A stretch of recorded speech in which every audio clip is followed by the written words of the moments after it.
రాజన్న సిరిసిల్ల జిల్లా ఎల్లారెడ్డిపేట మండలంలోని బీజేవైఎం మండల శాఖ ఆధ్వర్యంలో నిరుద్యోగుల సమస్యల పట్ల ఎల్లారెడ్డిపేట మండలం తహసీల్దార్కు వినతి పత్రం ఇవ్వడం జరిగింది.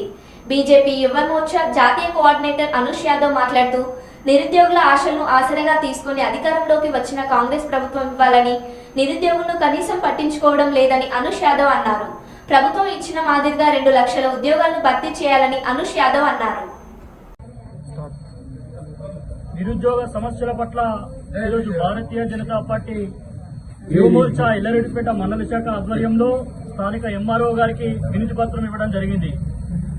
నిరుద్యోగుల ఆశలను ఆశయాలుగా చేసుకుని ఏర్పడినటువంటి కాంగ్రెస్ ప్రభుత్వం ఇలా నిరుద్యోగులు ఈ విధమైనటువంటి ధర్నాలు చేస్తున్నా, రాస్తారోకాలు చేస్తున్నా కనీసం నిమ్మకు నీరెత్తిన మాదిరిగా వివరించడం అనేది నిజంగా సిగ్గుచేటు. మీరు చెప్పిన మీ మేనిఫెస్టోలోనే కదా పెట్టింది. ఏడాది తిరగక ముందు మా ప్రభుత్వం వచ్చినాక 2 లక్షల ఉద్యోగాలను భర్తీ చేస్తా అన్నారు. మెగా డిఎస్సీ ప్రకటిస్తా అన్నారు.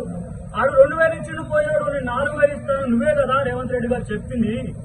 8 నెలలు గడుస్తున్నప్పటికీ కనీసం కనికరించకుండా నిరుద్యోగులు చేస్తున్నటువంటి ధర్నాలకు కనీసం ఆలోచన చేయకుండా వీళ్ళను వాళ్ళ ఊస ఎత్తడం లేదు. ఇది ఎంతవరకు సమంజసం?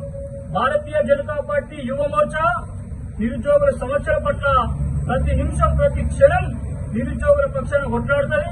నువ్వు ఏదైతే చెప్పినావో 2 లక్షల ఉద్యోగాలని వెంటనే భర్తీ చేసి అలాగే 22,000 జాబ్ తోటి మెగా డిఎస్సీ ప్రకటించాలి. అలాగే జాబ్ క్యాలెండర్ ని ప్రకటించాలి. నువ్వు చెప్పినట్టుగా నిరుద్యోగులకు 4,000 నిరుద్యోగ వృత్తి ఇవ్వాలని భారతీయ జనతా పార్టీ యువ మోర్చా పక్షాన డిమాండ్ చేయడం జరిగింది.